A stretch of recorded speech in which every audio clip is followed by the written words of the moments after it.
പൂരം തുടങ്ങുന്നതിന് മുമ്പ് തന്നെ ബഹുമാനപ്പെട്ട മുഖ്യമന്ത്രി തൃശ്ശൂർ വന്നപ്പോൾ വളരെ ലേറ്റായിട്ടും കൂടി രാത്രി അദ്ദേഹം ഞങ്ങളെ കാണാൻ ഞങ്ങൾക്ക് സമയം നൽകി. ഒരുപാട് നേരം ഇതുമായി ബന്ധപ്പെട്ട് അദ്ദേഹവുമായി ഞങ്ങൾ സംസാരിച്ചു.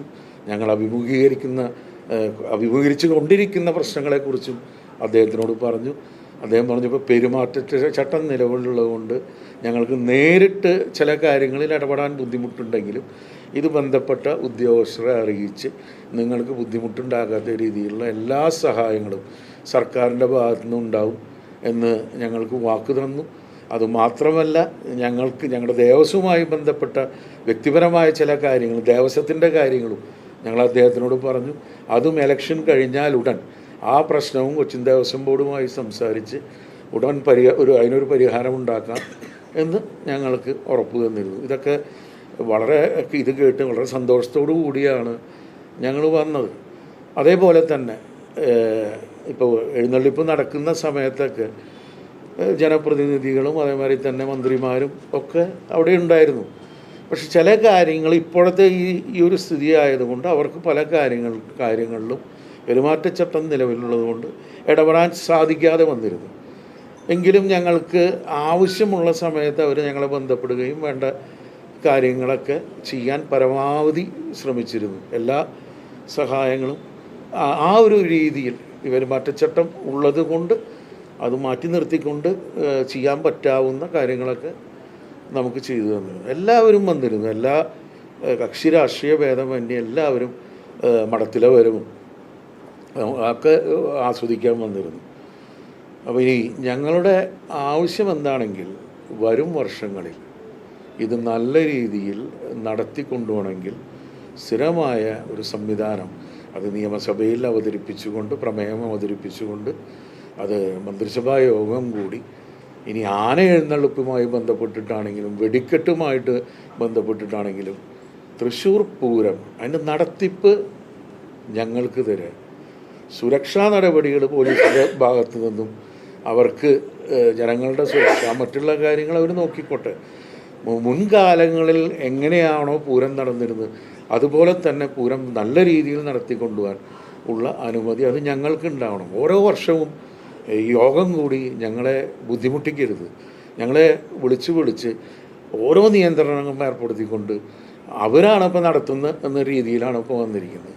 ഞങ്ങൾക്ക് ഒരു കാര്യത്തിലും നമുക്ക് എന്താ പറയുക, നല്ല രീതിയിൽ ഞങ്ങൾക്കൊരു കാര്യം ചെയ്യാൻ പറ്റാത്ത ഒരു സ്ഥിതിയാണ് ഇപ്പോൾ ഉണ്ടായി വരുന്നത്. ആചാരങ്ങൾ, അനുഷ്ഠാനങ്ങൾ, ഒരുപാട് കാര്യങ്ങളുണ്ട്. ഇതൊക്കെ ലംഘിക്കപ്പെടുകയാണ്. മനസ്സിലായി? ഇതൊക്കെ ഓരോ ദേവീദേവന്മാരെ ഈ വെടിക്കെട്ടാണെങ്കിലും ആ സമയത്ത് എവിടെ ആന നിൽക്കണം, എവിടെ കോലം, ആ സമയത്ത് നടത്തേണ്ട വെടിക്കെട്ടുകളൊക്കെ പലതും ഇപ്പം നിന്ന് പോയിരിക്കുകയാണ്. രാവിലെ നമ്മുടെ പൂരം പുറപ്പാട് നാക്കിനാൽ പന്തലിൽ വന്നാൽ അവിടെ നല്ലൊരു വെടിക്കെട്ടുണ്ടായിരുന്നു. മനസ്സിലായോ? അതുപോലെ തന്നെ കുടമാറ്റം കഴിഞ്ഞാൽ അമിട്ടുകൾ, മറ്റേ കുടയമിട്ടുകളും ഇതൊക്കെ ഞങ്ങൾ ചെയ്തിരുന്നു. അതെല്ലാം നിന്നു.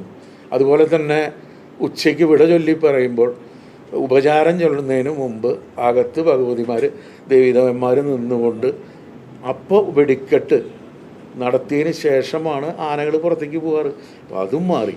എല്ലാം ഇവരുടെ ഓരോ നിയമങ്ങൾക്കനുസരിച്ച് മാറ്റപ്പെടാൻ എല്ലാ ആചാരാനുഷ്ഠാനങ്ങളും അതുപോലെ തന്നെ പൂരത്തിൻ്റെ പല ചിട്ടപ്പെടുത്തിയ ക്രമങ്ങളും മാറ്റപ്പെടുത്തുവാൻ ഞങ്ങൾ നിർബന്ധരാകാണ്. അതിന് ഇനി ഞങ്ങൾ തയ്യാറല്ല. ഞങ്ങൾ എല്ലാവരും ഒരുമിച്ച് അതിനെ എതിർക്കും. നല്ല രീതിയിൽ നടത്തിക്കൊണ്ടുപോകാൻ എല്ലാവിധ സഹായ സഹകരണങ്ങളും സർക്കാരിൻ്റെ ഭാഗത്തുനിന്ന് ഉണ്ടാവണം. സർക്കാർ അതിന് ഉറപ്പ് തന്നിട്ടുമുണ്ട്.